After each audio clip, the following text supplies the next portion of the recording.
네, 평강하셨습니까? 네, 반갑습니다. 정말 은혜로운 찬송 감사드리고요. 설교보다 더 의미 있는 메시지가 전달되는 것 같습니다. 잠깐 기도하시고 교제 나누겠습니다.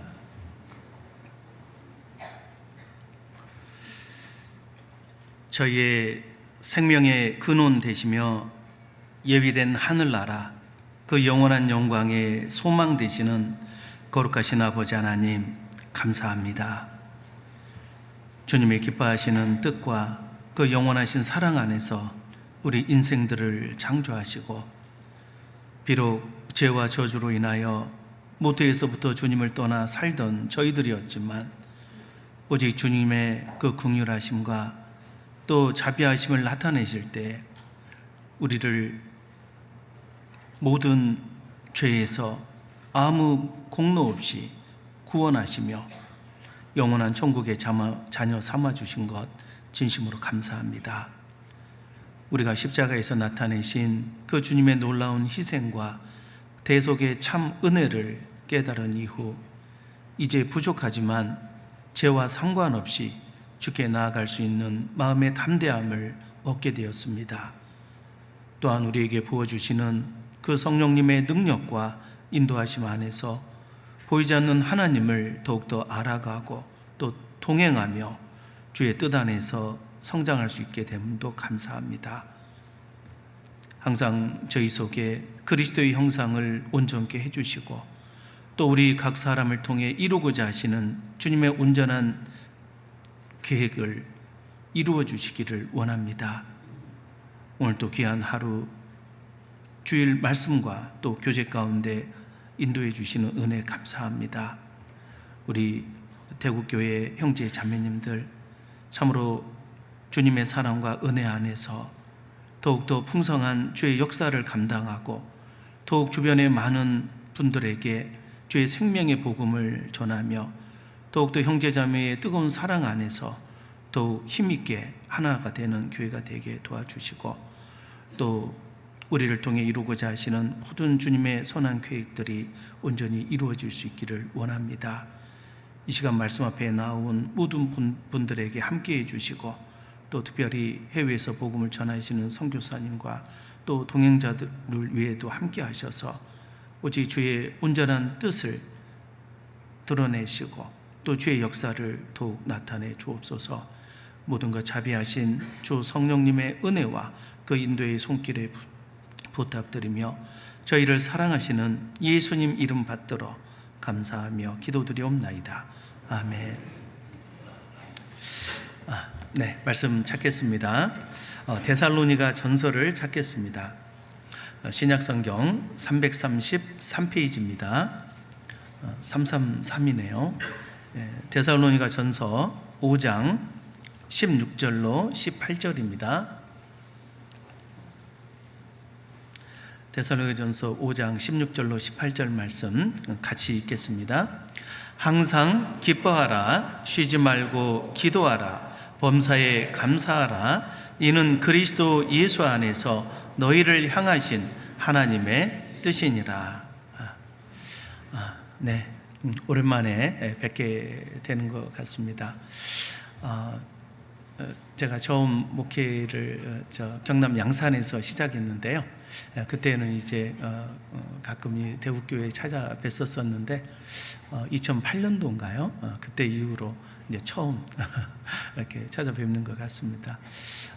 그때와 달리 정말 대구교회가 많이 바뀌었다는 느낌이 어제부터 이렇게 들더라고요. 정말 그 대구 올 때마다 굉장히 좀 이렇게 힘이 있는 느낌, 그리고 이렇게 조용한 듯 하면서도 이렇게 좀 생기가 넘치는 그런 느낌을 많이 받았는데 교회는 더 그런 게 느껴졌습니다. 규모도 커지고 또 전체적으로 다들 그 얼굴들도 다 미녀만 계신 것 같아요. 진짜로요. 빈말이 아니고 오늘 찬양을 하는데도 찬송도 너무 좋고 좀 잘하시는 것 같습니다. 오늘 어떤 말씀으로 교제할까 이렇게 좀 생각해 봤는데요. 익히 우리가 알고 있는 말씀이기도 하지만 그러나 신앙생활을 하면 할수록 이 말씀이 너무 또 중요하다는 생각이 듭니다. 개인적으로 좀 깨달아지는 부분도 있어서 오늘 이 은혜로 사는 삶, 이 감사로 제사를 드리는 그리스도인이라는 주제로 잠깐 좀 교훈을 받았으면 합니다. 우리는 처음 그 십자가의 은혜를 접하고 구원을 받죠. 정말 그 무시무시한 죄의 권세, 또 지옥에 갈 수밖에 없는 그 심판의 그 운명 안에 있다가 우리가 약간은 좀 얼떨결에 예수 그리스도의 은혜 속에서 구원을 받게 됩니다. 처음에 그것이 너무나 엄청난 일인데도 불구하고 우리는 그것이 단순히 어떤 그 죄에 대한 그 어떤 해방감, 그리고 하나님께서 인간을 정말 사랑하시나 보다, 그리고 나 같은 사람도 정말 죄에서 구원을 받은 거구나, 이 정도로 아마 생각을 하기가 쉽습니다. 그런데 점점 우리가 신앙 안에서 이제 그 자신의 내면에 이제 신앙관이 형성이 되고 또 하나님의 뜻을 점점 알아가면서 우리는 정말로 이 구원의 복음, 또 그 복음 안에서 하나님께서 예정하시고 또 뜻하신 일들이 얼마나 크고 놀라운지를 점점 알아가게 되죠. 처음에 이 복음이라고 하는 것은 우리 일상의 어떤 작은 부분으로 내게 찾아오지만은, 그러나 점점 우리가 성장하다 보면은 이 복음이 점점 중요해진다는 걸 틀림없이 느낄 거고, 그리고 일정의 시간이 지나고 나면은 복음이 아닌 것은 내 삶에 아무 의미가 없다라는 것을 알게 될 겁니다. 그리고 최후의 어떤 세상을 소천하시는 분의 얘기를 들어보면 내 인생 전체가 사실 복음 안에서 작은 일부에 참여하는 그런 일부분이었다라고 간증하는 경우도 있습니다.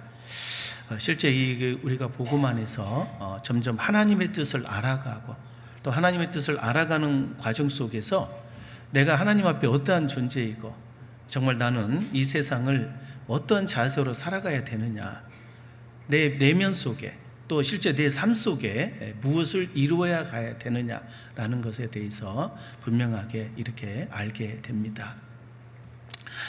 우리가 이 세상에서 하나님의 사람으로 온전해지고 또 구원을 받은 이후에 정말 그리스도의 인격과 그리스도의 삶의 자세를 닮아가는 것은 너무너무 중요한 겁니다.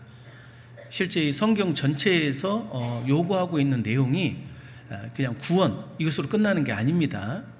사실은 성경 전체에서 요구하고 있는 내용은 하나님의 사람으로 온전해져야 된다라는 것이 성경 전체에서 최종적인 목표입니다. 모든 성경은 하나님의 감동으로 된 것으로 교훈과 책망과 바르게 함과 의로 교육하기에 유익하니, 그 다음이 뭐죠? 이는 하나님의 사람으로 온전케 되며 모든 선한 일을 행하기에 온전케 되려 함이라 라고 되어 있습니다. 그래서 사실 우리가 구원을 받은 것도요, 하나님의 사람이 되기 위해서, 또 구원받은 이후에 하나님의 사람으로 온전케 되기 위해서 이 성경 말씀이 계속 우리에게 필요한 거죠. 너희 속에 그리스도의 형상이 이루기까지, 태어난 아이가 갑자기 온전한 인간으로서 서서 걸을 수 없습니다. 또 서서 걷는다 하더라도 그 어린아이가 온전한 사람 구실을 하기 위해서는 많은 시간과 성장이 필요한 거예요. 궁극적으로 그 아이가 태어났을 때 부모가 기뻐했던 것은 그 아이가 태어나는 것만 가지고 기뻐한 게 절대 아니죠. 그 아이가 정상적으로 성장해서 자신의 후계자, 온전한 성인이 되기를 바라면서 기뻐했던 겁니다. 하나님은 우리를 창조하신 것, 또 우리를 구원하신 모든 이유도 궁극적으로 우리가 하나님의 사람으로 온전해지기 위해서라고 할 수 있어요. 그 하나님의 기뻐하시는 뜻 안에서 우리가 하나님의 사람으로 온전해져야 된다. 이것이 신앙생활의 궁극적인 목표라는 것을 생각할 때 우리가 그 하나님의 사람으로 온전해져야 되는 것을 마음에 항상 새기고, 구체적으로 어떤 것이 하나님의 사람으로 온전해지는 것이냐라는 것을 좀 실천해 가야 되겠습니다. 베드로전서 2장을 한번 잠깐 찾겠습니다. 여기 잡으시고요. 베드로전서 2장.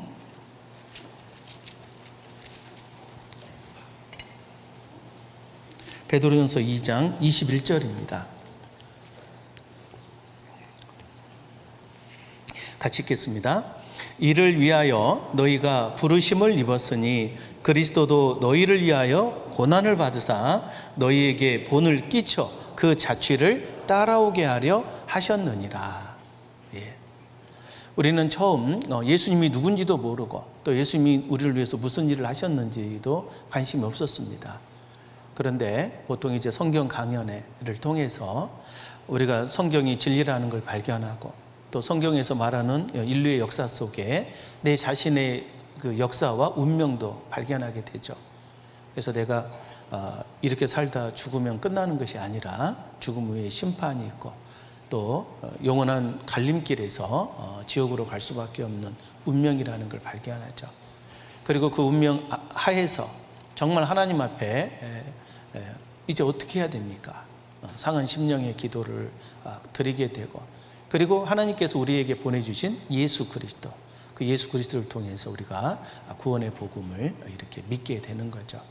그 복음 안에 있는 놀라운 그 믿음의 법, 바로 죄에서 우리를 해방해버리는 그 놀라운 성령의 법에 의해서 우리가 구원을 확신할 수 있게 됩니다. 그런데 다시 말씀드리지만 이 구원의 이 과정은 우리에게 절대적으로 중요한 거지만 시작이라는 거예요. 출발이라는 거예요. 정말 우리가 구원받은 이후에 이제 진짜 바라보고 나아가야 될 신앙이라고 하는 것은 믿을 신자의 우르를 앙자잖아요. 믿음 안에서 믿음을 통해 구원을 받은 이후에 이제 무엇을 내가 우러러봐야 되느냐, 그 우러러봐야 되는 그 신앙의 그 주제가 있는 겁니다.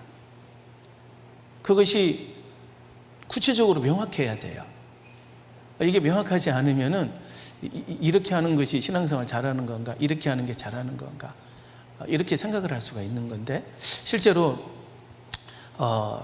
외적으로 보면은 명확한 건 딱 한 가지 있잖아요. 그건 바로 영혼, 구령의 열정이라고 하는 그 영혼의 가치가 가장 중요하고 또 영원한 거라는 것을 알게 됩니다. 우리가 이 세상을 떠날 때 다 놓고 가잖아요. 내가 이 세상에서 경험했던 모든 것, 내가 이루었던 모든 업적들 다 놓고 갑니다. 뭐 돈도 놓고 가고 뭐 명예도 놓고 가야 되고 또 그 이후의 사람은요, 그 내가 했던 그 일에 대해서 관심도 없어요. 내 자식도 놓고 가야 되고 내 배우자도 놓고 가, 실제로 내 이 몸뚱아리까지 다 놓고 가야 되잖아요. 그런데 가져가는 게 딱 유일하게 하나 있습니다. 바로 하나님의 형상으로 지음받은 영혼. 그 영혼만 가져간다는 것을 알게 되잖아요. 그래서 영혼 외에는 어떠한 것도 가치가 없는 거구나. 이 세상의 모든 건 세상으로 갔다 세상으로 가는 거지만 내 몸뚱아리도 세상에서 와서 아버지 어머니의 단백질에서 시작됐잖아요. 그리고 다시 세상에 있는 거 먹고 성장하다가 다시 죽으면 땅으로, 흙으로 돌아갑니다. 오직 하나님께로 왔다가 하나님께로 가는 유일한 것이 바로 영혼이라고 하는 주제죠. 그래서 내가 하나님의 형상으로 지음받은 영혼의 존재라는 걸 다시 인식하고 내가 정말 추구해야 될 것은 이 구령의 열정이구나. 먼저 내 영혼을 온전케 해야 되고 그리고 또 가져갈 수 있는 것은 영혼밖에 없기 때문에 전도를 통해서 그 영혼을 데려갈 수 있어야 됩니다. 내 육신의 자녀도 못 데려가지만 내가 전도한 누군가는 구원받은 사람이면 내가 천국에 데려갈 수 있는 거죠. 그리고 또 세 번째는 우리 형제 자매들과의 사귐, 형제 자매들과의 잘 사귀는 그 사귐을 통해 이루어진 그 영적 관계는 영원한 천국까지 이어지는 겁니다.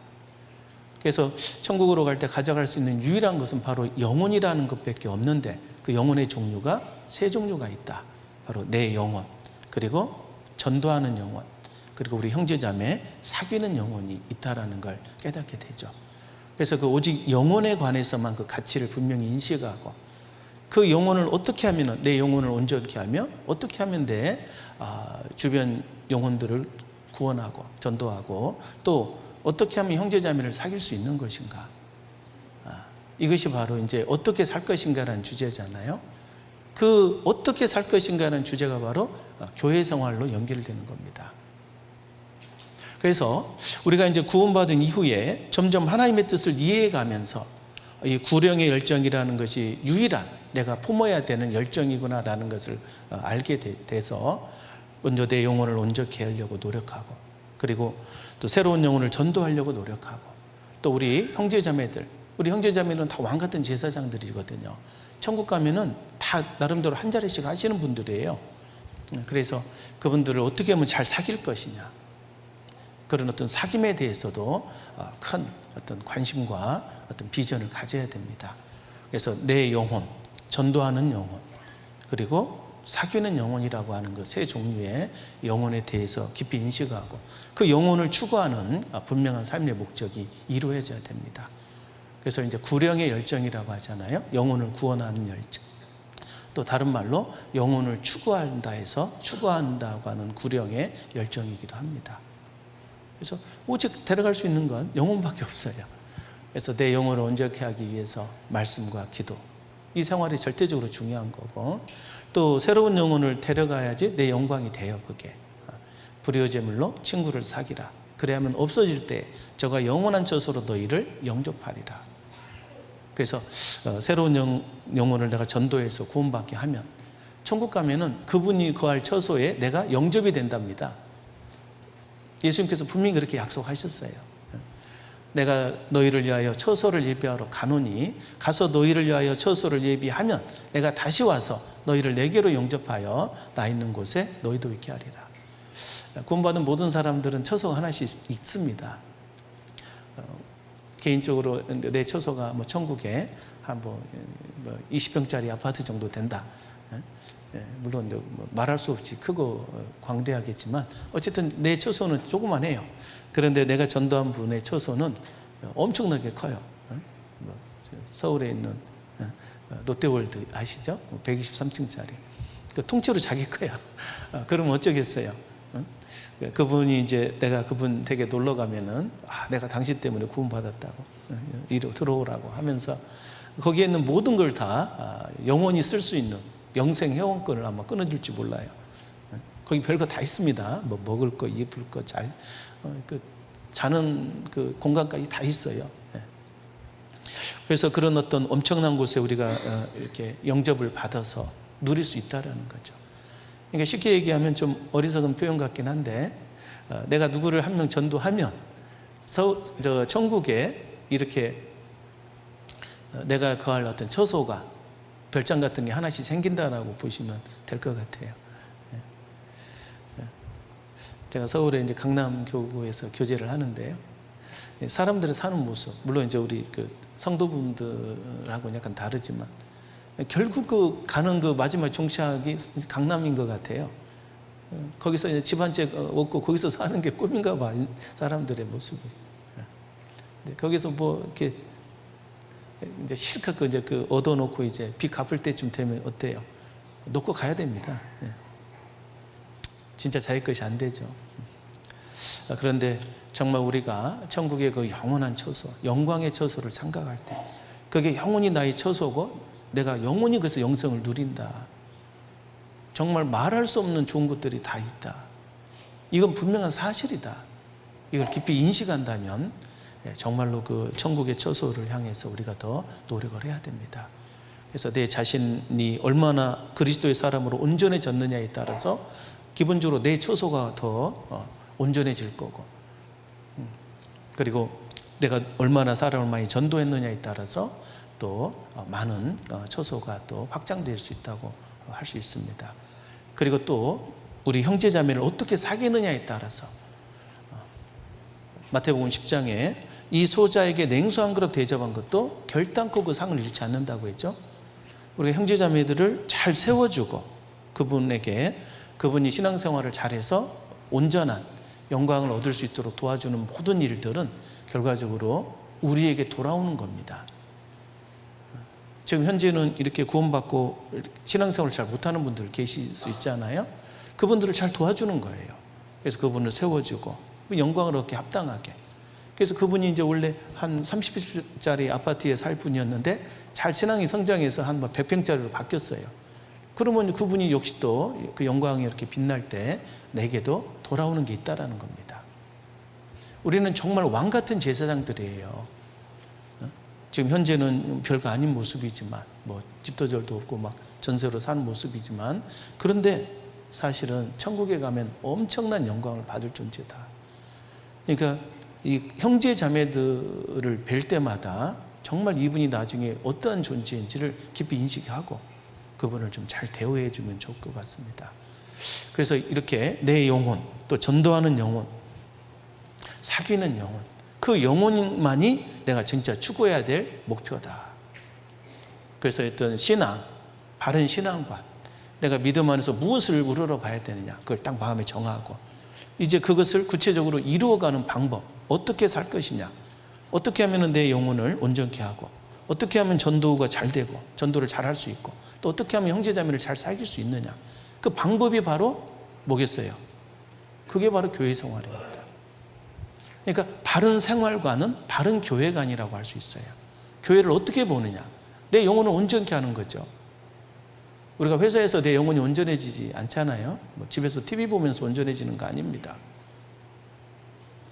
교회에서 말씀과 교제 속에서 내 영혼이 온전해져요. 그리고 전도는 어디서 이루어지겠어요? 술 먹으면서 전도 안 됩니다, 절대. 교회 생활에서 우리 가운데 역사하시는 능력대로 그 생명의 역사 속에 우리가 참여할 때 거기에서 나도 전도의 열매를 얻을 수 있는 거예요. 또 형제자매를 어디서 사깁니까? 뭐 오락실에서 사귀는 거 아니에요. 바로 우리 교회에서, 교제에서 사귀는 거예요. 그래서 이걸 생각하다 보면 명확해지는 거예요. 내가 이 땅에 왜 지음을 받고 이제 구원받은 이후에 왜 살아야 되는지, 무엇을 위해 또 어떻게 살아야 되는 것이 참된 삶인지, 이런 것에 대한 명확한 답이 우리가 신앙적으로 이렇게 정립이 될 수 있다고 생각합니다. 그래서 이 구령의 열정이라는 것이 딱 이렇게 우리가 밖으로 추구해야 될 중요한 기준이 되고, 그리고 또 안으로 또 우리가 형성해 가야 될 자세가 바로 그리스도의 삶, 그리스도의 인격이라고 할 수 있는 거예요. 방금 읽었던 베드로전서 2장 21절에 이를 위하여 너희가 부르심을 입었으니 그리스도도 너희를 위하여 고난을 받으사 너희에게 본을 끼쳐 그 자취를 따라오게 하려 하셨느니라.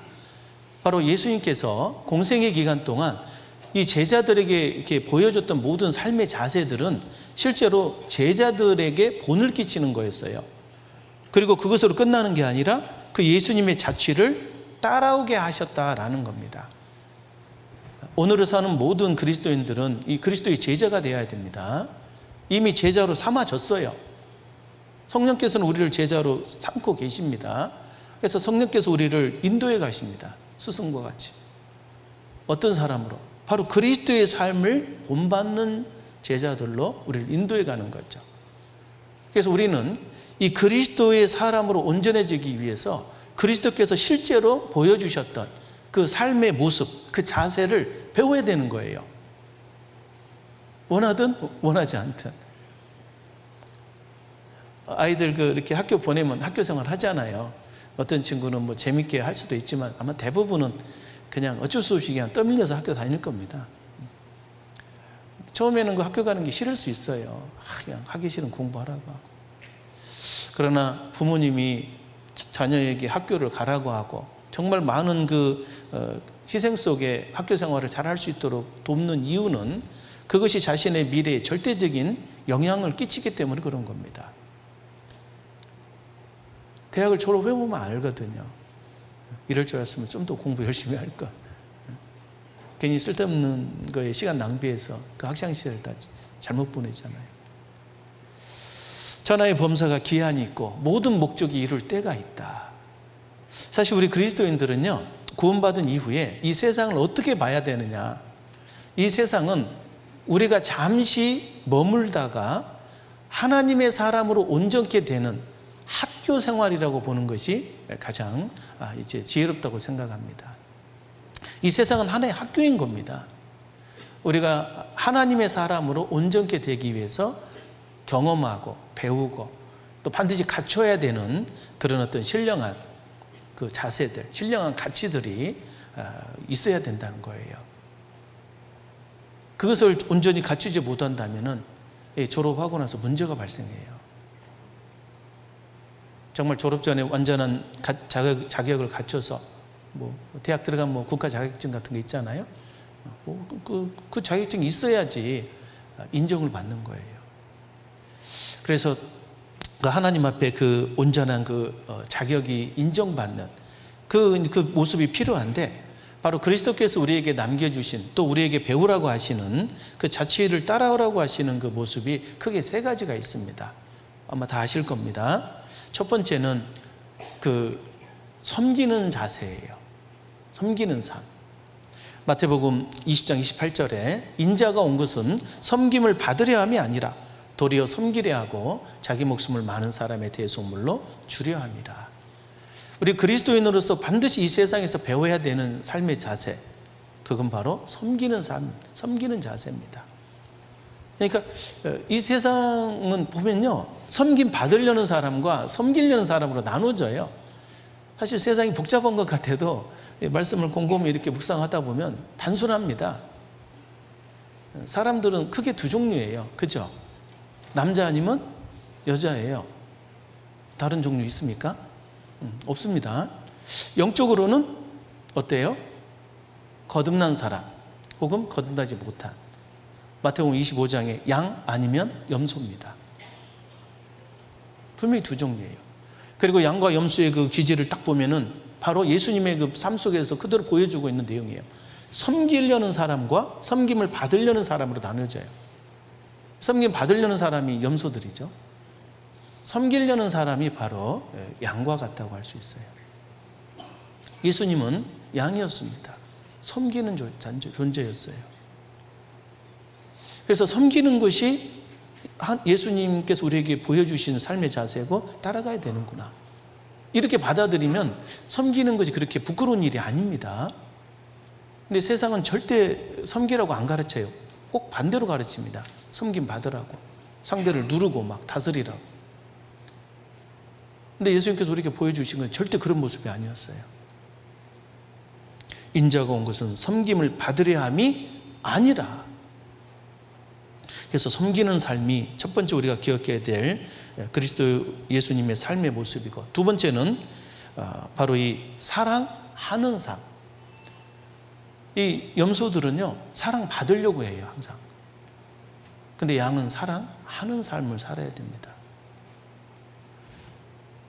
물론 이제 어떤 가사에 뭐 당신은 사랑받기 위해서 태어난 사람, 예, 이제 구원받기 전에는 그 가사가 합당하죠. 구원을 받고 정말 하나님의 사랑을 받는 것이 우선이 돼야 되겠죠.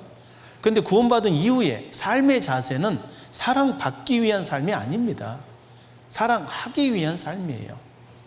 요한복음 13장 34절에 내가 너희를 사랑한 것 같이, 그 다음에 뭐죠?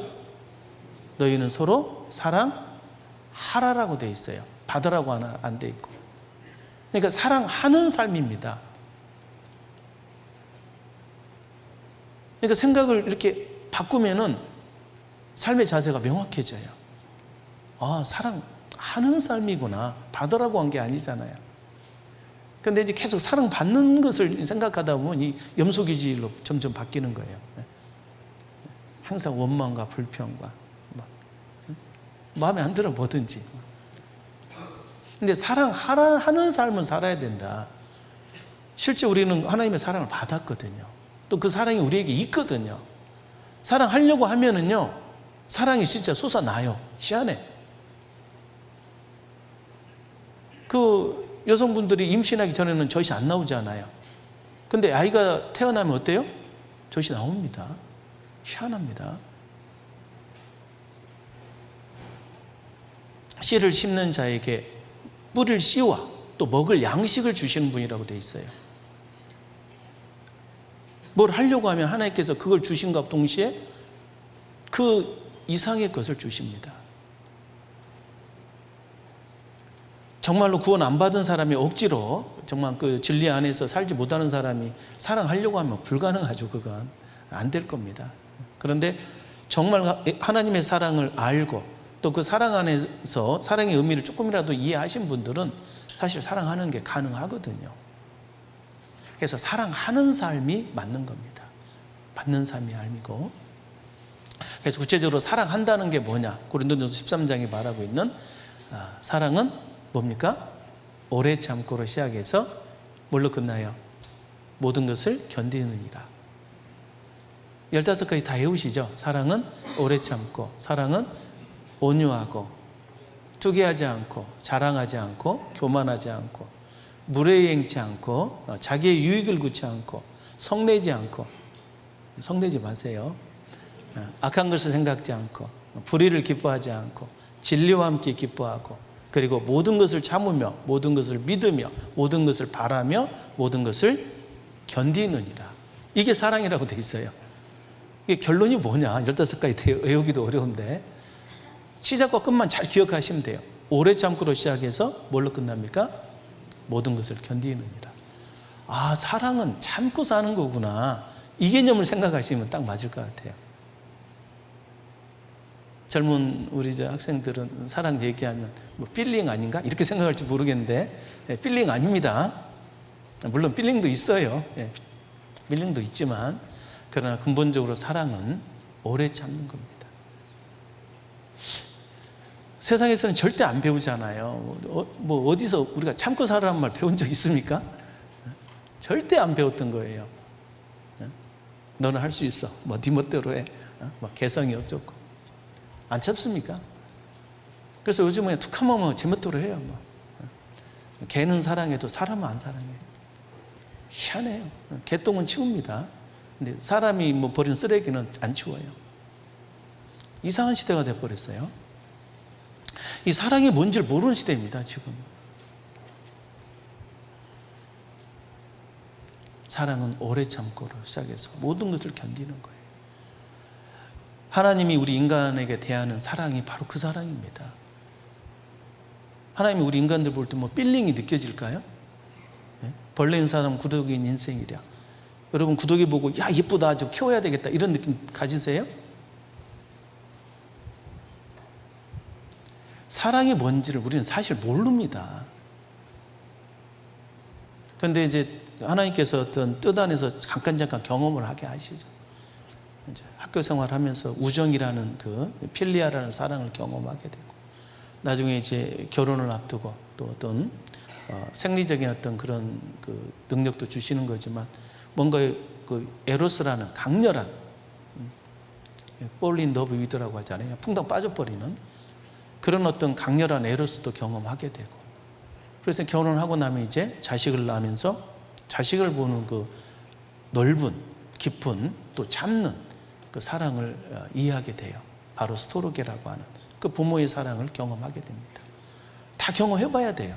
그 모든 사랑이 바로 하나님의 사랑 아가페의 한 부분이라는 걸 알게 되죠. 이제부터 너희를 내 친구라 한다. 정말 그 무색의 사랑, 우정이 그렇잖아요. 그냥 무조건 좋은 거야 그냥 우리 친구 아이가 하면서 또 이 에로스를 볼 때 아가세의 어떤 표현과 같이 그냥 병이 날 정도로 막 거기에 빠져버리는 그런 사랑. 그러나 궁극적으로 아가페의 본질에 가까운 것은 바로 이 스토르게. 그 부모가 되어봤을 때 하나님의 사랑이 어떠함을 더 깨달아가는 겁니다. 어쨌든 그 사랑을 계속 이렇게 익혀가야 돼요. 왜? 우리 인간은 사랑 때문에 지음받은 피조물이거든요. 하나님의 사랑을 이해할 수 있게끔 또 하나님과 사랑을 공유할 자로 지음받은 유일한 피조물이 우리 인간이에요. 그래서 우리는 사랑의 전문가가 돼야 되거든요. 하나님이 무슨 일꾼이 필요해서 우리 만든 거 아닙니다. 천군천사로 충분해요. 그러나 천군천사는 사랑의 짝이 아니에요. 우리 인간만이 사랑의 짝이었다고. 그러니까 그 사랑이 뭔지를 꼭 배워야 되는 겁니다. 요즘은 그 사랑을 아예 배우라고 하지는 않잖아요. 참지 마 이렇게 사랑하지 마 이거야. 결혼도 하지 마. 결혼 안 하면 사랑 언제 배우냐고. 애도 안 낳아. 뭐 개는 키워도 애는 안 낳아. 그럼 어떻게 되냐고. 언제 사랑 배우냐고요. 그러니까 이게 참 문제라니까요. 이 사랑은 배워야 돼요. 우리 그 모든 그리스도인이 하나님의 사람으로 온전해지기 위해서. 하나님께서 우리 인간에게 요구하는 건 사랑이거든요. 그래서 율법이 모든 압축된 계명이 사랑이에요. 로마서 10장의 말씀과 같이 11장의 말씀과 같이 모든 계명은 사랑하라는 그 말씀 안에 다 들었다. 사랑은 율법의 완성이다. 하나님이 우리 인간에게 요구하는 율법이 사랑이거든요. 사랑을 하라고, 받으라고 한 게 아니고. 아닌 게 아니라 사랑이 오래 참고 견딘다는 개념을 알면 사랑을 하는 게 맞는 거잖아요. 사랑 받으라는 얘기는 뭔 말이에요? 남한테 당신은 계속 오래 참고 나는 계속 당신에게 해코자 해도 당신은 끝까지 견디라고. 이거 완전 악인이잖아요. 사랑 받으려고 하는 사람은. 근데 사랑을 하는 거라니까요. 내가 참는 거고 내가 견디는 거예요. 예수님이 그걸 보여주신 거예요. 우리에게요. 인간에 대해서 얼마나 수치를 당하고 얼마나 폭폭했겠어요. 말도 안 듣고 제자들 실컷 가르쳤더니 다 도망가 버리고, 어떤 제자는 자기를 팔아버리고, 수제자라고 하는 그 제자는 막 3번이나 막 저주하고.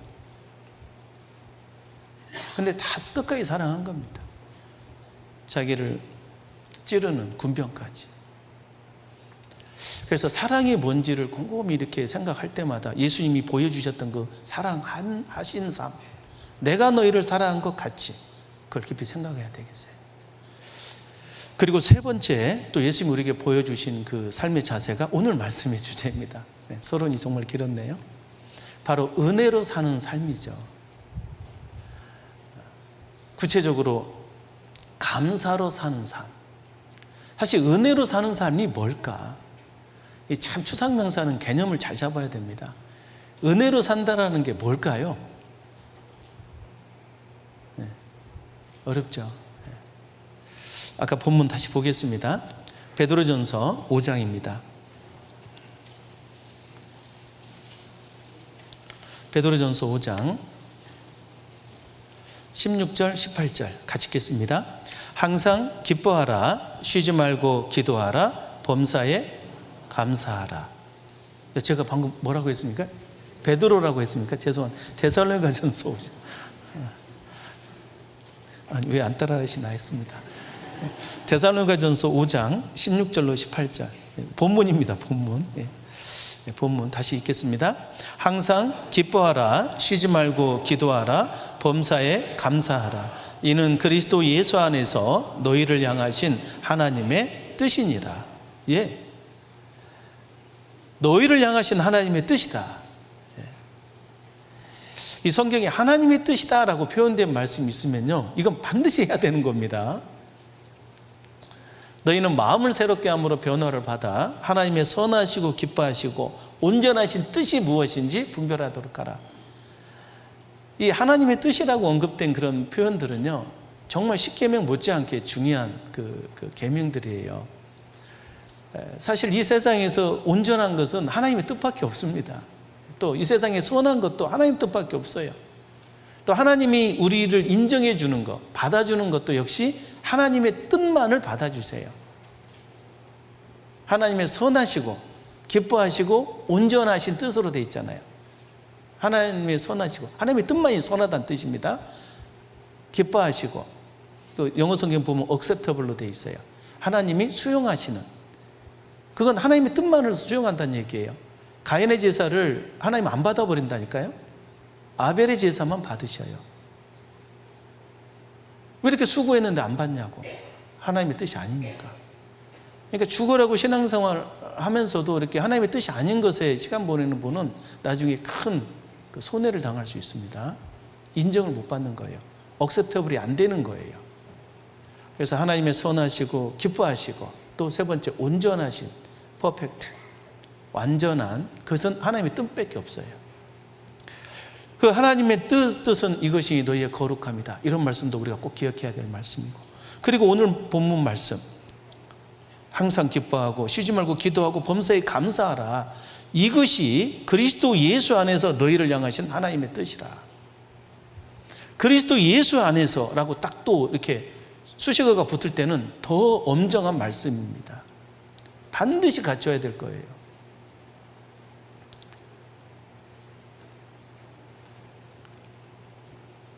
이 은혜로 사는 삶. 저도 개인적으로 이 은혜로 사는 삶을 살려고 이제 구원받고 막 열심히 그 나름대로 십계명을 적어가지고 이제 생활 십계명 해가지고 막 이렇게 이 세 개를 꼭 넣었었거든요. 기기감 해가지고 안 잊어먹으려고. 기뻐하라, 기도하라, 감사하라.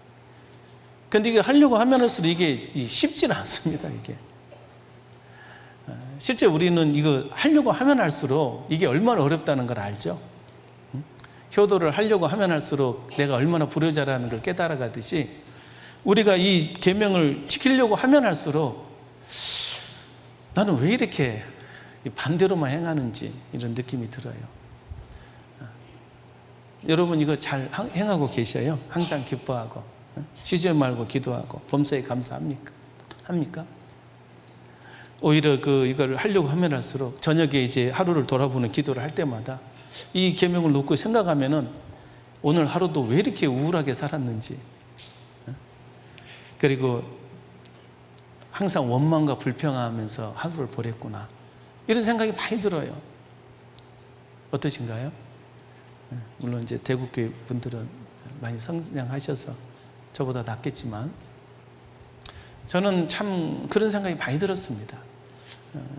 지금 많이 나아졌는데 아직도 뭐 얼굴에 좀 심각하잖아요.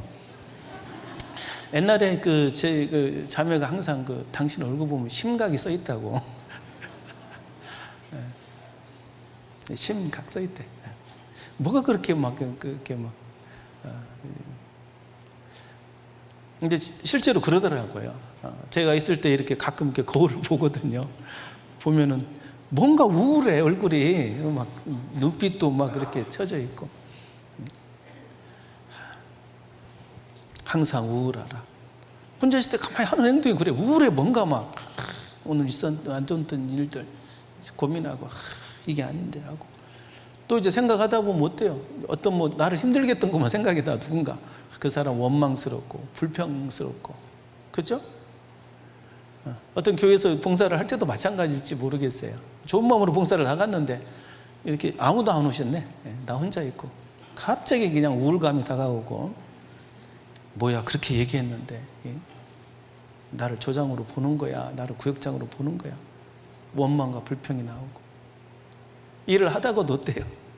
서로 또 안 맞으면은 분명히 좋은 의도로 하나님의 어떤 역사에 참여하는 의도로 시작을 했는데 마음이 안 좋은 거예요.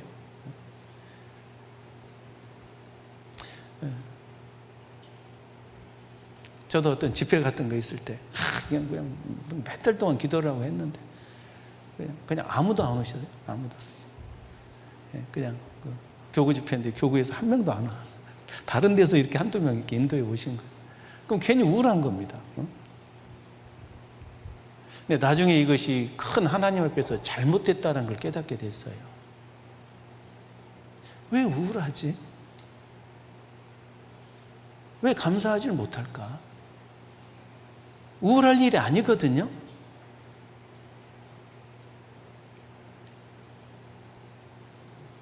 그리고 기도하면 되는데.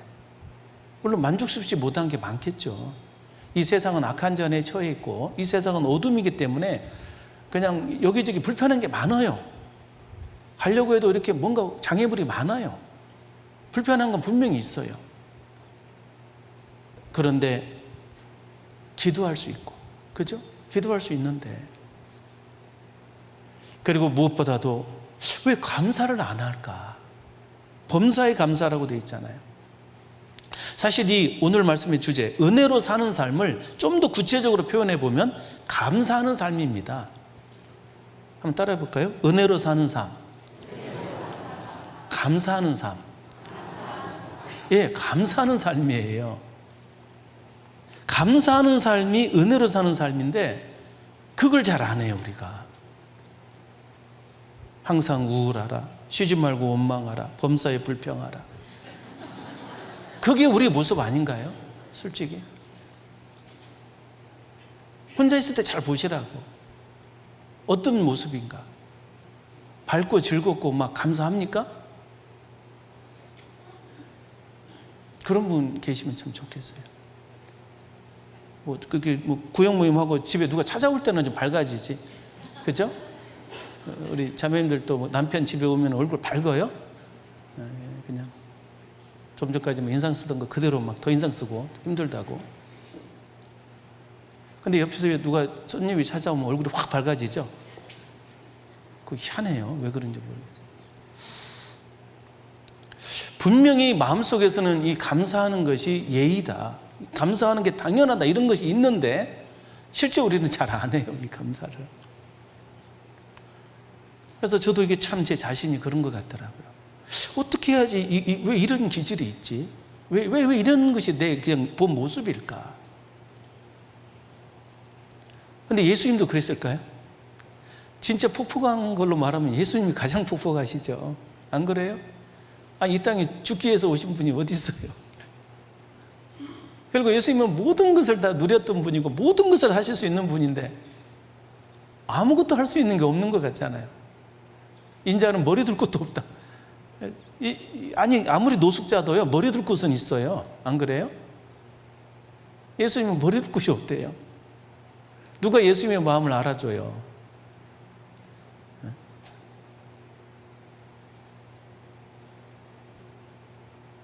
도대체 뭐가 있었습니까? 십자가 외에는 없다.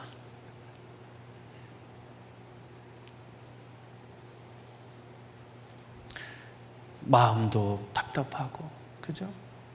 진짜 모든 게 어려울 것 같아요. 아마 예수님보다 힘든 사람 없을 거예요, 아마. 그런데 예수님이 막 항상 우울했고, 막 범사에 원망 불평하면서, 아버지 하나님, 제가 이런 사람들 위해서 제가 죽어야 됩니까? 좀 다시 한번 재고하시면 어떨까요? 좀 전까지 죄 짓다 와가지고 그냥 막 또 용서해줘도 죄 안 질 것 같아요. 또 집에 가면 또 죄 질 거 뻔히 아셔. 그러나 나도 너를 정죄치 않는다. 우리가 정말 예수님의 마음을 생각하고 이렇게 묵상하다 보면요, 이 은혜로 사는 삶이 얼마나 불가능하고 힘들었을까라는 생각을 해보게 됩니다. 감사할 수 없을 것 같아요. 그런데 놀라운 건 예수님은 실제로 감사하며 사셨어요. 나를 보내신 이가 나와 함께 하신다. 내가 항상 그의 기뻐하는 일을 한다. 기뻐하는 일을 한다는 것은 감사가 돼야지 할 수 있는 거예요. 부부간에도 배우자를 위해서 뭐 기뻐하는 일을 해줄 수 있는 것, 그 감사함이 있으니까 해주는 거예요. 그렇죠? 아내가 남편을 위해서 이렇게 발을 씻겨줄 수 있는 것, 그래도 월급을 갖다 주는 감사함이 있으니까 하는 거지. 그런 일이 없나요? 그것도 씻겨주셔야죠. 또 남편이 아내에 대해서 이렇게 고맙고 기뻐하는 마음이 있는 것은 아내의 그 위치가 너무 고맙기 때문에 그런 거예요. 기뻐하는 것과 감사하는 것, 이것이 다 연결되어 있거든요, 다. 그런데 그게 없기 때문에 항상 우리는 감사를 못합니다. 왜 감사가 안 되느냐? 뭔가 좀 근본적으로 잘못되어 있는 겁니다. 이 감사라는 뜻이 무슨 뜻이죠? 감사하라라고 했는데, 감사. 이 감사, 이것도 추상명사죠. 감사, 참 뜻 개념 잡기가 어려워요. 검색을 해보면요, AI가 뭐라고 얘기합니까? 고맙게 여김, 이렇게 하잖아요. 고맙게 여김. 참 진짜 영혼 없는 대답이죠. 감사가 고맙게 여기는 거예요? 그러면은 이게 좀 감사가 잘 안 돼요, 이게. 무슨 개념이 안 잡히더라고요. 근데 이 감사의 뜻을 잘 이해하려면은요, 그 한문 단어를 곰곰이 생각해 보면 명확하게 개념이 잡힙니다. 이 감자가 느낄 감자잖아요. 느낄 감. 감동한다 할 때 감자입니다. 사자는 무슨 사자예요? 예, 보답할 사. 살해한다. 살해한다. 그 감사라는 단어의 뜻은 감동과 보답입니다. 한번 따라해 볼까요? 감동과 보답. 감동과 보답. 이게 감사의 의미인 거예요. 무슨 얘기냐면 감사가 되기 위해서는 기본적으로 감동이 있어야 돼요. 하나님의 은혜에 대한 감동. 그것이 먼저 진짜 이루어져야 됩니다. 은혜에 대해서 참으로 깨닫고 그게 감동이 되고 그 감동된 것을 보답하려는 삶. 이게 감사하는 삶이에요. 감사하라. 감사가 뭔지를 명확하게 좀 인식하고 그렇게 실천하려고 하면 이 감사가 진짜 더 깨달아지고 실천 가능해지는 거예요. 감동과 보답.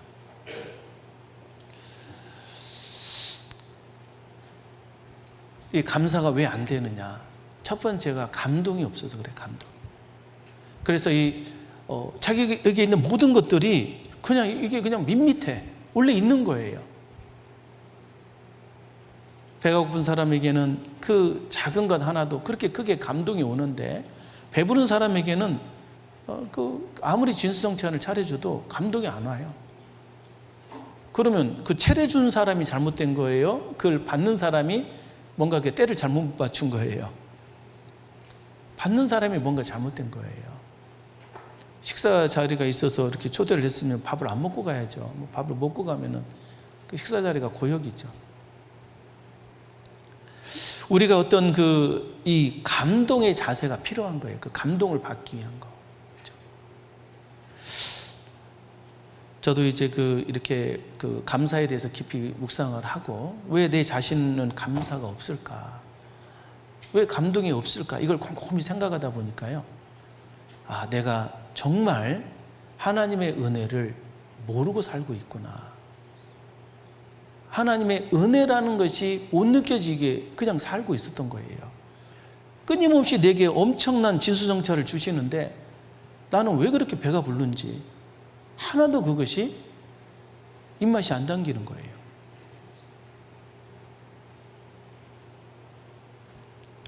정말로 마음속에 크게 이렇게 좀 회개하고 깨닫는 듯한 시간이 있었는데요. 이제 그 계기가 뭐였냐면 이제 전도 집회 준비하다가 전도 집회 보통 5일차 죄의 말씀 준비하잖아요. 항상 전도 집회 준비하다 보면 첫날이 제일 신경 쓰이고요.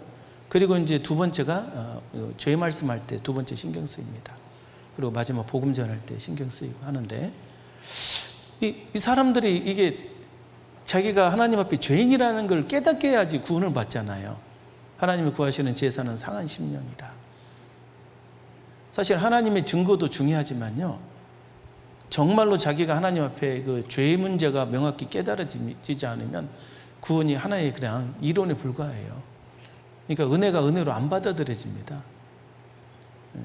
그 사람들은 감사가 안 돼요. 쉬운 말로 구원을 못 받습니다. 반드시 자기가 상한 심령의 상태로 마음이 상한 자에게 가까이 하시고, 그죠? 중심에 통해하는 자가 구원을 받아요. 그래서 어떻게 하면 듣는 분들로 하여금 마음이 이렇게 좀 상한 심령이 될 수 있게 할까? 이걸 엄청 고민이 됩니다. 그래서 이제 이렇게도 고민해보고 저렇게도 고민해보고 해보는데 결론은 딱 하나더라고요. 나의 종말과 내 연한의 어떠함을 알게 하사 나로 나의 연약함을 알게 하소서. 시편 39편 4절의 말씀과 같이 나의 본질을 깨닫게 하는 것이 중요하더라고요. 우리 형제자매님들은 아실 겁니다. 우리가 구원받기 전에 내가 하나님 앞에 내 본질이 뭐였습니까? 나의 본질이 뭐였냐고요. 물론 이제 영적으로는 죄인이라고 할 수 있고, 그런데 실제 물질적으로 보면 우리는 그냥 흙이었습니다. 흙. 너는 흙이니 흙으로 돌아갈 것이라. 우리의 본질은 흙이었던 거예요.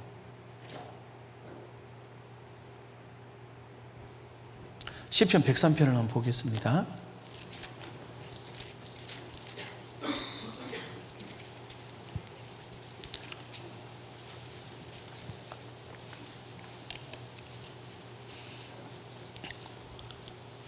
시편 103편 12절로 14절입니다. 동이 서에서 먼 것 같이 우리 죄가를 우리에게서 멀리 옮기셨으며 아비가 자식을 불쌍히 여김같이 여호와께서 자기를 경외하는 자를 불쌍히 여기시나니. 14절 같이 읽겠습니다.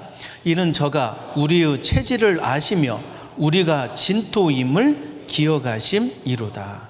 예. 왜 하나님이 우리를 구원해 주셨느냐?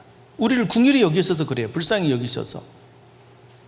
그러면서 하신 말씀이 이는 저가 우리의 체질을 아시며 우리의 육체를 아시고 우리가 진토임을 기억하셨다. 하나님 우리를 불쌍히 여긴 것은 왜 그렇게 죄 가운데 방황하느냐? 원래 본질이 흙덩어리라 그래요. 아무것도 아닌 거야. 그걸 보고 불쌍히 여긴 겁니다.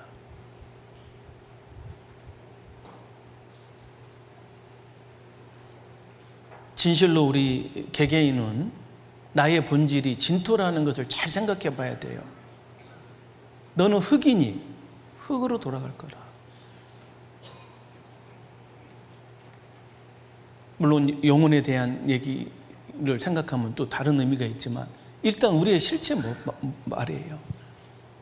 우리의 이 몸과 혼, 인간은 영, 혼, 몸으로 되어 있잖아요. 근데 이 혼과 몸, 이걸 생각하면 이거 완전 흙이야.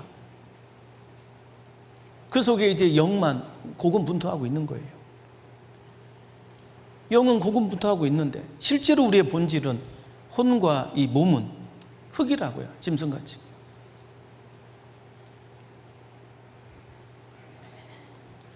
내가 진짜로 흙덩어리구나. 내가 흙이구나. 처음에 우리가 전도집회 보면 아담의 창조 이렇게 보이잖아요. 아담이 이렇게 하나님께서 흙에서 사람을 쭉 만들잖아요. 그리고 어때요? 하나님께서 눈을 탁 띄워줍니다. 빛이 있으라 하시면 빛이 있었고. 물론 이제 그 빛이 있으라는 그 창세기 1장 2절의 그 말씀은 이제 우주에 관한 어떤 빛을 얘기하기도 하지만 아담이 창조된 이후에 아담이 빛을 보는 거예요. 아담의 그 마음이 어땠을까?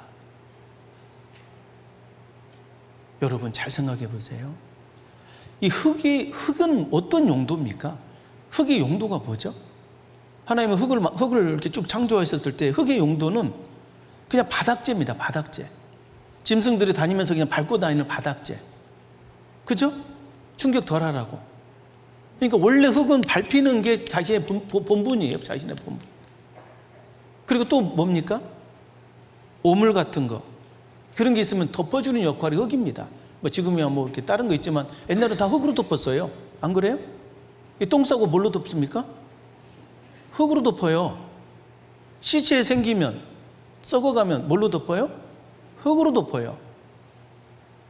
흙이 그런 용도라니까요. 우리가 가르침 뱉고도 뭘로 덮어요? 흙으로 이렇게 덮잖아요. 흙은 바닥재고 오물을 덮어주는 역할을 하는 것이 원래 본분이구나.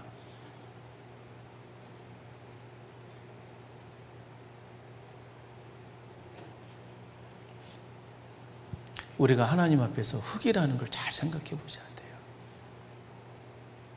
아무것도 아니었습니다. 그런 우리가 놀랍게도 빛을 본 거예요. 아담이 흙으로 있다가 갑자기 눈을 떴을 거예요. 와, 모든 게 빛나고. 빛이 아름답잖아요. 빛은 실로 아름답다고 되어 있죠. 정말 빛은 아름다워요. 이 빛의 삼원색, RGB라고 하잖아요. 이것이 어마어마한 색깔을 다 보게 하고 아름다움을 보잖아요. 아마 천국 가면은요, 아마 빛이 삼원색이 아니라 칠원색이지 않을까 생각을 해봐요. 칠원색이면 어떨까요? 그냥 이 세상에서 볼 수 없는 그 어마어마한 색깔이 나올 겁니다. 아마 환상적인 색깔들. 그래서 요한계시록에 보면 막 보물로 표현했잖아요. 보물의 특징이 그렇잖아요. 밝고 좋으면데 오묘하고 설명이 막 어려운 그런 빛깔을 내잖아요. 아마 천국이 틀림없이 우리가 보는 삼원색이 아닐 거예요. 칠원색. 천국에 비하면 이 세상은 그냥 흙백과 같은 걸 거야 아마. 이 정말로 이 빛을 볼 때 아담이 깜짝 놀랐을 거예요. 와, 이런 세계가 있구나. 그런데 빛만 있는 게 아니죠. 나중에 오감각이 다 살아나요. 후각, 미각, 촉각, 청각. 아름다운 소리가 들리고 산들바람이 크게 기분이 좋고 뭔가 이렇게 모든 것이 좋아지는 거예요. 그뿐만이 아니잖아요. 일어나고 허리에 힘이 생기고 그리고 다리가 움직이고 걷는 거예요. 원래는 흙이었는데요. 우리가 이것을요 잘 생각해야 돼요. 이것이 건강할 때는 이게 이해가 안 갑니다. 감동이 안 돼요. 건강할 때는. 근데 우리가 점점 나이가 들면 어때요? 모든 것이 원위치 돼요. 흙으로 돌아가요. 너는 흙이니 흙으로 돌아갈 거야. 이게 진리라니까요. 점점 걸음이 늦어져요. 어르신들 걸음 늦잖아요. 자기는 최대한 빨리 하고 있는데 가만히 보고 있으면 느려. 그리고 이렇게 뭣도 이렇게 드시다가 뭐 흘립니다. 오늘 제가 먹다가 흘리고 있는데 자신을 발견하고 깜짝 놀랐습니다. 아, 나도 나이가 먹어가고 있구나. 그리고 걸어도 힘들어. 갑자기 막 땅이 올라와요. 어떤 분이 집에 가서 막 아버님 어머니 이렇게 막 뭐라고 하더라고요. 아니 그러게 왜 밖에 나가셨어요? 아니 그 뭐 좀만 조심하지 왜 갑자기 넘어지시고 그러세요? 부모 마음이 어떨까요? 야 이놈아 너도 나이 먹어봐. 내가 넘어지고 싶어서 넘어졌냐? 갑자기 땅이 일어나는데 어떻게 하냐 막 어떻게 하냐? 갑자기 땅이 일어나 버린다니까요. 나는 분명히 제대로 걷는데 안 넘어지고 베개요. 흙입니다. 그래서 그렇구나. 내가 진짜 흙이구나. 이것이 딱 마음에 깨달아지면서요. 그때부터 생각이 바뀌더라고요.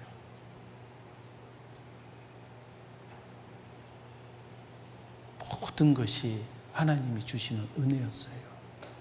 내가 누리고 있는 모든 것이 은혜였던 겁니다. 지금도 마찬가지고.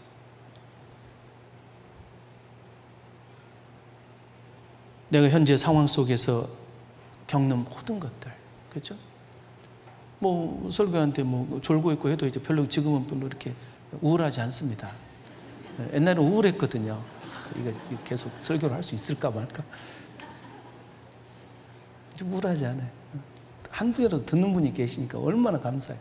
저 같은 사람을 누가 귀 기울이겠어요. 또 말할 수 있다는 자체가 너무나 큰 감사하고 점점점 생각이 바뀝니다. 아 그렇구나. 정말 자신의 본질, 내가 진토임을 기억하십니다. 우리가 진토라는 걸 깊이 인식할 때 모든 것이 은혜예요. 진짜 모든 것이. 가끔 이제 저도 이제 서울에 있다 보면 이렇게 바빠가지고요. 뭐 이렇게 개인 시간은 거의 못 갖는 것 같아요. 그런데 이제 점심 먹고 이제 밖에 나가면 이제 하기천이라고 이렇게 조그만 천이 있는데 거기를 가면서 그때가 제일 행복합니다. 진짜로. 감동이 막 올라올 때. 햇빛이 굉장히 아름다워요. 또 개울에 이렇게 반사되는 햇빛이 너무 예쁘고. 그리고 이렇게 가끔 이렇게 옆에 이제 그 숲들들, 나무들이 이렇게 좀 보여주는 모습들이 왜 그렇게 아름다운지 모르겠어요. 이것을 볼 수 있다는 게 어마어마한 감동이잖아요. 또 그 작은 천에 이렇게 누가 잉어를 막 방생했는지 잉어가 많아요. 잉어를 보는데, 이야, 잉어가 기가 막히게 생겼대요. 나 잉어 보면서 그렇게 아름다운 물고기 처음 본 것 같아요. 완벽한 유선형에 아주 부드럽게 유유하게 헤엄을 치는데, 이야. 그 하나님의 솜씨. 진짜 모든 게 막 이렇게 느껴지는 거예요. 하나씩 하나씩.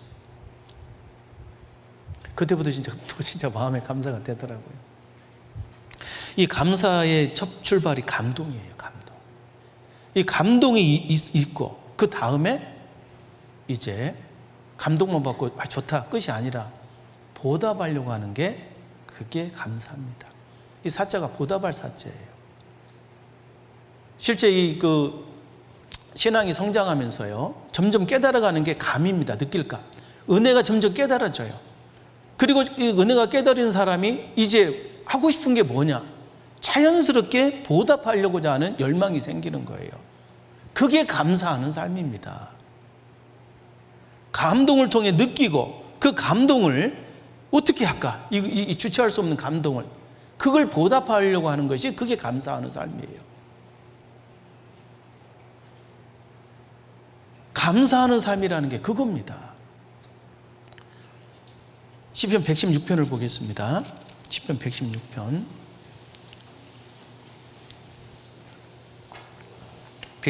12절 12절로 14절까지 같이 읽겠습니다. 여호와께서 내게 주신 모든 은혜를 무엇으로 보답할꼬? 내가 구원의 잔을 들고 여호와의 이름을 부르며 여호와의 모든 백성 앞에서 나의 소원을 여호와께 갚으리로다. 예. 여호와께서 내게 주신 모든 은혜를 무엇으로 보답할꼬? 시편은 이제 대표적인 체험서잖아요. 성경 3분의 1이 체험서인 건 아시죠? 구원받은 그리스도인들이 하나님과 동행하면서 경험했던 내용, 체험했던 내용을 설명하고 있는 게 체험서예요. 욥기, 시편, 잠언, 전도서, 아가, 그리고 신약의 21권이 체험서입니다. 그 체험서를 잘 읽어보면은 하나님의 은혜를 계속 깨달은 걸 얘기하고 있어요. 모든 게 은혜였다는 걸. 그 속에서 이 은혜를 내가 어떻게 보답할까? 이게 감사하는 삶입니다. 우리가 항상 이렇게 입당시하고 그러면은 이 말씀 이렇게 이 목사님께서 일깨워 주시잖아요. 항상 마음에 이게 다짐이 생기잖아요. 그 감사로 사는 삶, 이게 바로 우리 그리스도인의 삶이거든요. 감사. 이미 감언했고 이제 사를 하는 거예요. 118편에도 그 말씀 있죠? 15절, 의인의 장막에 기쁜 소리, 구원의 소리가 있으며 여호와의 오른손이 권능을 베푸시며 여호와의 오른손이 높이 들렸으며 여호와의 오른손이 권능을 베푸시는 도다. 17절 같이 읽겠습니다. 내가 죽지 않고 살아서 여호와의 행사를 선포하리로다. 하나님께서 하신 그 행사, 모든 은혜, 가장 기본적으로 나를 창조하시고 내게 영원한 생명을 약속하신, 십자가에서 나를 구원하신 사실을 선포하고, 그것만 선포하는 겁니까? 은혜 위에 은혜가 있잖아요. 계속 구원받은 이후에 계속 나에게 부어주시는 은혜 위에 은혜, 그 여호와의 행사를 선포하는 겁니다. 진짜로 보답하는 거예요. 이게 감사하는 삶, 이게 감사로 제사를 드리는 삶입니다. 시편 50편입니다. 시편 50편 14절 15절입니다. 14절 15절 같이 읽겠습니다. 감사로 하나님께 제사를 드리며 지극히 높으신 자에게 내 소원을 갚으며 환난 날에 나를 부르라. 내가 너를 건지리니 내가 나를 영화롭게 하리로다. 23절입니다. 23절도 마저 읽겠습니다. 감사로 제사를 드리는 자가 나를 영화롭게 하나니 그 행위를 옳게 하는 자에게 내가 하나님의 구원을 보이리라. 예. 성경에서 하나님이 받으시는 제사가 두 개가 있습니다. 첫 번째는 상한 심령의 제사. 그 시편 51편 그 17절에 나와 있죠. 하나님이 구하시는 제사는 상한 심령이라. 구원받기 전에는 사람들에게 상한 심령의 제사를 원하셔요. 그리고 구원받은 이후에는 뭘 원하시느냐? 감사제를 원하는 거예요. 감사제. 감사로 제사를 드린 자가 나를 영화롭게 한다. 이게 얼마나 엄청난 말씀입니까? 하나님이 이걸 기뻐한다는 거예요. 원래 인간은 하나님을 영화롭게 하기 위해서 지음받은 피조물인데 어떤 것이 하나님을 영화롭게 하는 거냐? 감사제를 드리라는 겁니다. 감사제. 감사제는 드려야 되는 거예요. 고맙게 여김, 이게 아니란 말입니다. 정말로 느끼고 감동하고 그 다음에 살해를 해야 되는 거예요. 감사로 제사를 드려야 되는 겁니다. 이게 이 감사가 제사라는 생각을 꼭 가지셔야 되겠어요, 오늘이요. 그냥 고맙게 여기고 끝이 아니라니까요. 감사를 느꼈으면 말 그대로 살을 해야 돼. 감사로 하나님께 제사를 드리며 지극히 높으신 자에게 내 소원을 갚으라. 반드시 감동이 있는 사람은요, 마음에서 올라오는 게 있어요. 그 소원이 있거든요. 그걸로 내 소원을 갚아라. 하나님 그거 원하셔요, 진짜로. 환난 날에 나를 부르라. 내가 너를 건지리니 내가 나를 영화롭게 하리라. 감사로 제사를 드리잖아요. 근데 이게 처음에는 쉽지 않을 수도 있어요. 환난이 많아. 그런데 정말로 제사를 드려보세요. 묵묵히 내가 너를 건질 거다. 그리고 네가 나를 영화롭게 할 거다. 정말 이 말씀이 하나님께서 우리에게 정말 부탁하는 말씀 아닙니까? 부모가 자식을 키우다 보면요, 자식이 언제 이렇게 좀 속상하고 이렇게 좀 서운한 마음이 들 때 있죠. 언제 서운한 마음이 듭니까? 예. 없었나 보네요. 대부분 그럴 겁니다. 부모님들은 자식이 부모에게 부모의 은혜를 잘 모를 때예요.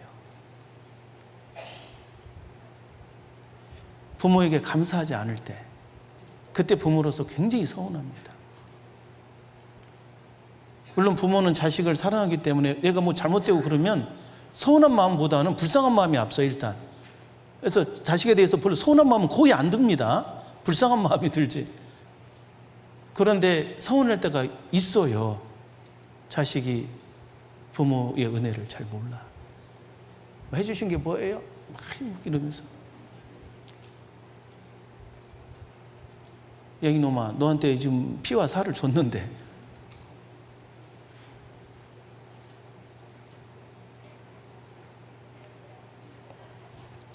그 은혜를 모르는 것이 진짜 악입니다. 이게 패역이에요.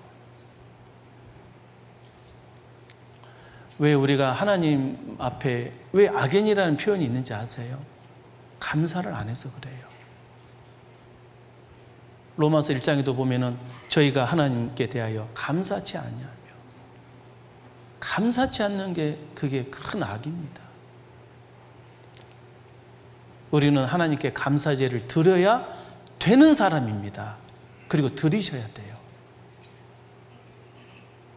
무조건 감사하는 삶을 살아라 이게 아닙니다. 감사의 명확한 의미를 이해하신다면 감사제를 드려야 되는 거예요. 지금부터라도.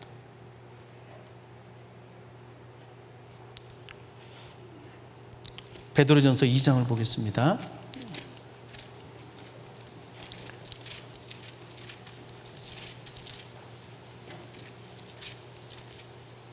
베드로전서 2장 5절입니다. 베드로전서 2장 5절 같이 읽겠습니다. 너희도 산돌같이 신령한 집으로 세워지고 예수 그리스도로 말미암아 하나님이 기쁘게 받으실 신령한 제사를 드릴 거룩한 제사장이 될지니라. 예. 옛날에는 이 베드로전서 외울 때요, 그냥 무조건 막 외웠어요. 이 말씀 무슨 뜻인지 모르고. 무조건 예수 그리스도로 말미암아 하나님이 기쁘게 받으실 신령한 제사를 드릴 거룩한 제사장이 될지니라. 근데 이 단어 하나하나가 전부 다 의미가 있거든요. 근데 옛날에는 모르고 막 읽었던 거야. 뭐 거시기를 드릴 거시기가 될지니라, 뭐 이런 식이었어요. 도대체 뭔 소리인 줄 몰랐어요. 하나님이 기쁘게 받으실 신령한 제사가 뭡니까? 감사제입니다. 감사제. 하나님은 감사제 받는다니까요. 정말 감사를 드리는 사람들, 우리 그리스도인들은요, 이 세상에서 감사제를 드리기 위해서 특별히 구별된 제사장들이에요. 하나님이 특별히 레위인을 세워서 이 성막에서 하나님을 섬기게 했습니다. 그 레위인의 역할이 바로 끊임없이 하나님을 섬기는 건데, 그게 등불을 계속 켜야 되고, 그게 뭐냐면 바로 감사하는 삶이에요. 범사에 감사하라. 범사에 감사하라. 감사로 제사를 드리라. 그래서 이 감사라고 하는 것은 정말 우리가 꼭 드려야 되는 거다. 그래서 실제 연습하셔야 돼요. 어떻게 하면 드릴 수 있는지. 그래서 그걸 조금 몇 가지 생각해 봤는데, 첫 번째는 감사를 드리기 위해서 가장 기본적인 게 있어요. 그것은 현재 주어진 상황을 은혜라고 하는 것으로 인식해야 됩니다. 다시 말씀드리지만 현재의 상황이 이 은혜라는 걸로 받아들이지 못하고, 또 내가 두 번째 하나님의 제사를 드릴 수 있는 나에게 특권이 있다는 것도 믿으셔야 돼요. 아무나 제사 못 드립니다. 우리만 제사를 드리는 거예요. 그래서 내가 감사를 드린다고 할 때, 이 모든 게 진짜로 은혜다. 아까 말씀드린 내가 진토라는 걸 깨닫게 되면은 모든 주변 환경이 은혜라는 것이 받아들여져요. 진실로. 그리고 내가 이걸 할 수 있다라고 하는 것이 하나님이 또 내게 허락하신, 내게 주신 기회이자 이것도 은혜인 거예요. 할 수 있다는 것도. 옛날에 그런 이렇게 교재시에 나온 어떤 얘기인데요. 이런 일이 아마 많이 있는 것 같아요. 어떤 형제님이 이제 간증을 하는데, 자기 이제 교회에서 성장해서 이제 교회에서 이제 결혼을 했어요. 옛날에는 그냥 이렇게 결혼하라고 하니까 했잖아요. 내 스타일에 하면서 결혼한 사람 별로 없습니다. 그냥 하라고 그냥 갔더니 네 하고 그냥 결혼을 할까요? 그냥 이쪽도 네 하면 해버렸습니다. 그냥. 근데 그게 좀 잘한 것 같아요. 어쨌든 결혼을 해서 이제 사는데, 이 형제님은 결혼을 할 때까지는 좋았는데 살다 보니까 이게 별로 안 좋은 거예요. 왜? 안 맞아. 안 맞아도 너무 안 맞는 거야, 이게. 네. 참고로 저희 집 얘기는 아닙니다. 어쨌든 안 맞았대요. 그래서 아이고, 진짜 아닌 게, 여기서는 이제 대부분 형제님들이 이제 골치인데 여기서는 자매님이 골치였나 봐요. 그래서 이 결혼해서 살아가는데 이 자매가 도대체 뭘 제대로 하는 게 없네. 그런 분도 있잖아요. 옷도 벌었으면 옷걸이에 딱 걸어야 되는데 막 침대에 그냥 막 널어놔. 그냥 침대에 그냥 널어놓는 분들 있잖아요. 막 옷 아무렇게나 버려놓고. 어느 날 집에 갔더니 어떻게 아는 분이 그래요. 무슨 집이 왜 이렇게 막 쓰레기장 같냐고. 이 자매가 별로 안 치우나 봐요. 그리고 화장품 같은 것도 막 열고 막 이렇게 바르고 나서 그대로 내버려둬. 설거지도 안 하고. 누가 다 하냐? 남편이 하는 거야, 남편이. 뚜껑도 잠그고, 옷도 그냥 걸어놓고. 근데 이게 한두 번이지, 이제 처음이야, 뭣도 모르고 막 이제 해주는데 나중에 이제 화가 나죠. 그래서 뭐라고 한 번씩 합니다. 좀 하라고, 좀 걸어놓으라고. 이제 화장품 썼으면 자기가 썼으니까 뚜껑 닫아야 되는 거 기본 아니겠냐고. 계속 얘기를 하는데 끝까지 안 한대요. 자기는 그렇게 살았대. 이게 어떻게 해야 될까요? 그래서 이제 마음에 이제 문제가 돼가지고 하나님께 기도를 하고 그랬답니다. 하나님, 왜 저한테 이런 자매를 주셨습니까?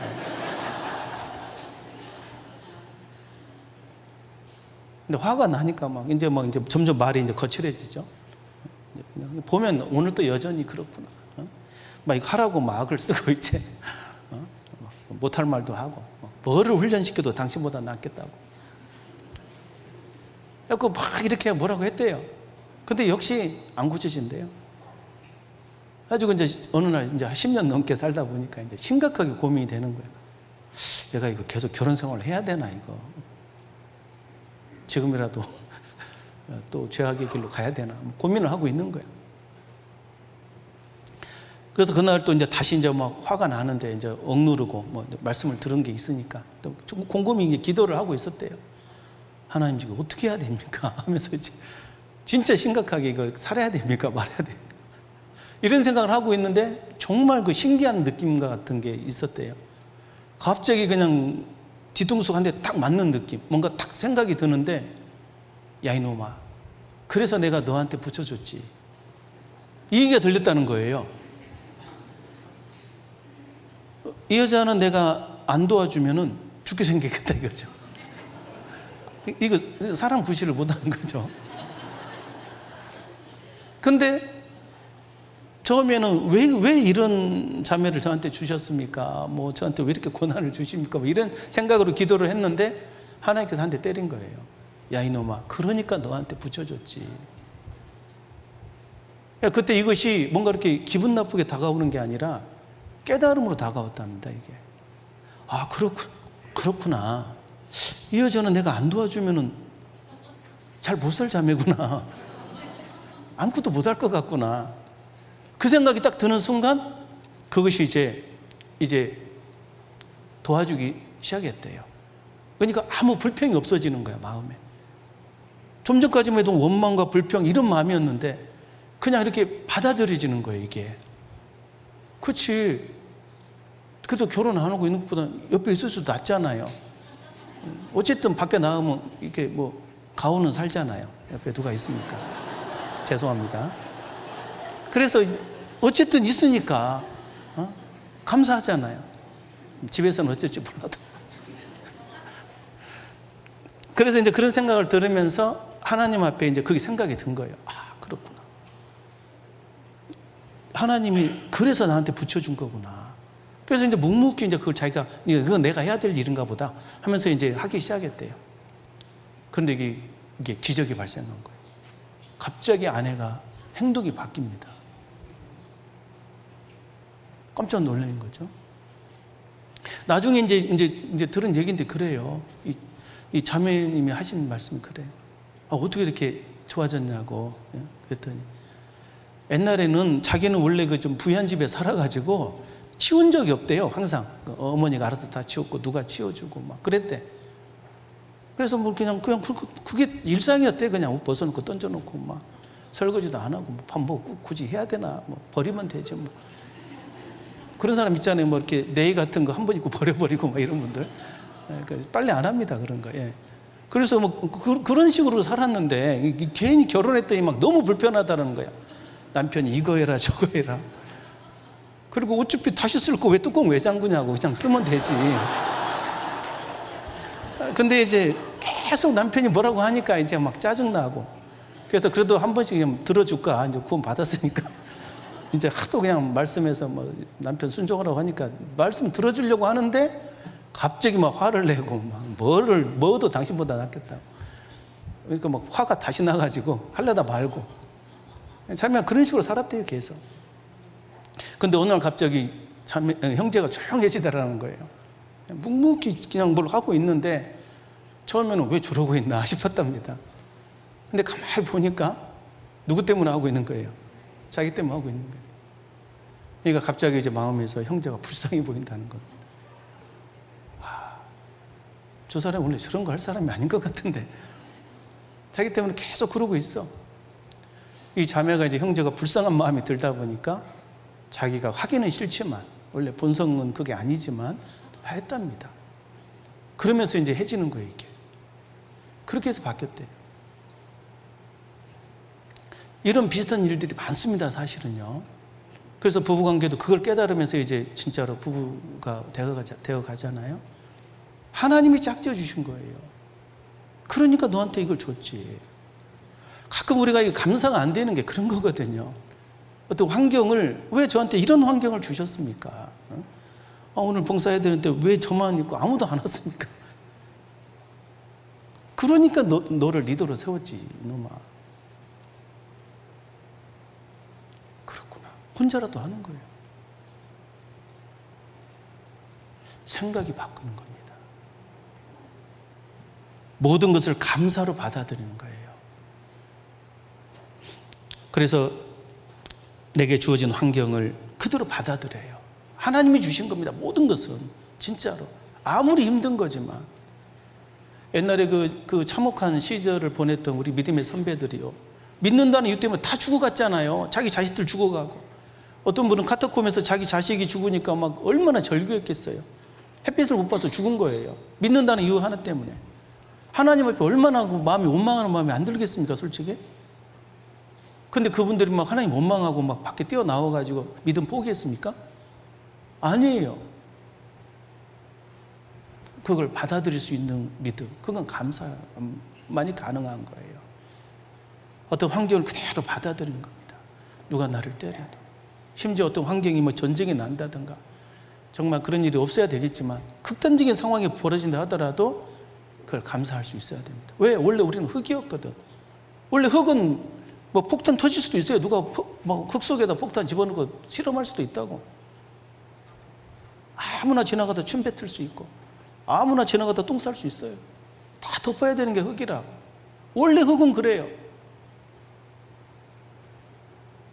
내 본질을 알고 모든 상황을 받아들이고, 그리고 이런 상황이지만 아직 내가 하나님께 제사를 드릴 수 있는 게 있어요. 내가 할 수 있는 게 있단 말입니다. 할 수 있는 것을 내가 감사함으로 실천해 보는 거예요. 내게 이런 감사제를 드릴 수 있는 기회를 주신 주님께 감사하고, 그리고 세 번째 또 감사하는 그런 자세가 뭐냐면, 기본적으로 이 감사제는 제사입니다. 제사이기 때문에 제사는 반드시 희생과 봉사의 개념이라는 걸 생각하셔야 돼요. 성소에서 이 제사 드리는 그 제사장들이 얼마나 계속 서서 했잖아요. 계속 희생과 봉사입니다. 틀림없이 제사는 힘든 일이에요. 우리는 이제 구원받고 제사 안 드리지만 옛날에 다 제사 드리신 분들은 아실 겁니다. 제사 들어오면 막 힘들잖아요. 날 새야 되고 막, 그렇죠? 밤 늦게까지. 그리고 일하시는 분들은 막 다 그 제사상 뭐 이렇게 제기라고 합니까? 제기 준비하고 막 또 이렇게 이것저것 막 한이라고 애쓰잖아요. 막 요리해야 되고, 또 막 어떤 분은 뭐 목욕제까지 해야 되고, 그렇죠? 저도 구원받기 전에 이렇게 저희 집에서 제사를 많이 드려가지고 알아요. 그런 거 보면 뭐 유세차 하면서 막 이런 거 많이 따라 해야 되고 힘들어 죽겠는데, 막 참아 죽겠는데. 그런데 나중에 구원받고 나서 우리가 이 그리스도인으로서 하나님의 제사장이다, 이건 특권이에요. 여러분, 제사를 드리고 나면 은복이라는 말 들어보셨죠? 은복. 마실 은자에 복을 마신다, 이런 뜻이고, 은복하라고 하면서 뭐 이렇게 뭐 이것저것 주잖아요. 뭐 대추도 뭐 주고 이렇게 밤도 주고. 제사를 안 드려봐서 모르는 것 같습니다. 은복이라는 게 있어요. 그게 뭐냐면은 복을 마신다는 뜻이에요. 그 참석한 자만이 마시는 거거든요. 저는 그런 생각이 들어요. 우리가 정말로 하나님의 그 이 제사장들로서 정말로 그 제사를 온전히 우리가 감당하고 있을 때 틀림없이 우리에게 은복이 계속 주어지고 있을 거다. 틀림없이 그럴 거예요. 내가 제사에 참여하는 것을 어렵게 생각 마시고, 또 참석 안 하신 분도 있잖아요. 제사 때마다 이렇게 뭐 일 있다고 빠지는 사람도 있잖아요. 그런 사람은 은복이 없어요. 복을 마실 수 있는 기회가 없어요. 우리가 하나님 앞에 정말로 거룩한 제사를 드리는 신령한 제사장들, 거룩한 제사장들이 돼야 돼요. 신령한 제사를 드릴 거룩한 제사장이 돼야 되겠습니다. 그래서 감사로 제사를 드리는 그리스도인, 우리가 정말 감사의 의미, 감동과 보답이라는 개념, 그리고 우리가 그리스도인으로서 꼭 실천해야 될 그 은혜로 사는 삶이 실제로 감사하는 삶이다라는 걸 깊이 인식할 때, 우리가 그 삶을 잘 감당해 갈 때 우리가 그리스도의 사람으로 온전해질 겁니다. 그리고 우리에게 약속된 모든 영광에 우리가 부끄러움 없이 참여할 수 있을 것입니다. 기도하겠습니다. 주님, 감사합니다. 저희를 구원하여 주시고 또 주님의 몸된 교회 안에서 신령한 제사를 드리는 거룩한 제사장으로 삼아주신 것 진심으로 감사합니다. 참으로 저희들이 우리의 인생 속에서 더욱더 하나님의 사람으로 온전케 되며 또 주님이 친히 우리에게 보여주셨던 그 은혜로 사는 삶을 실제 실천하고 또 감사하는 삶을 살아갈 수 있기를 간절히 원합니다.